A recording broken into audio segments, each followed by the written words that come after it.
khi sana hello in Sisun kasit na ho hung ha to ta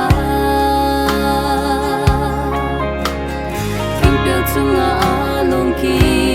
khai sangin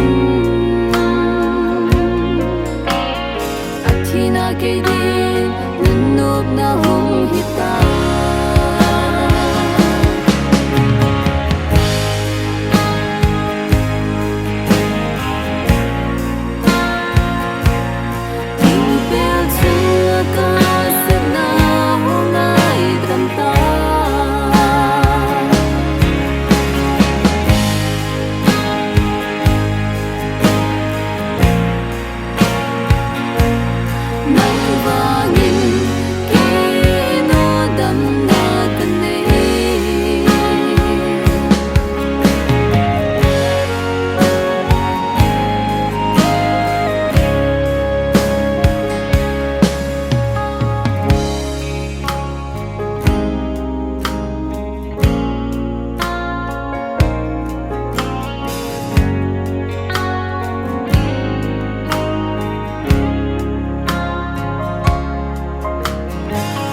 Dang cha in a peng kapaka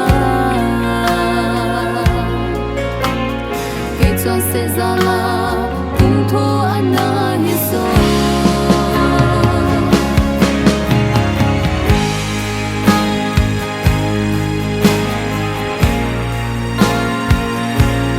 Kum pel chung ka se na ho ngai dam ta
Tu dang cha in a pe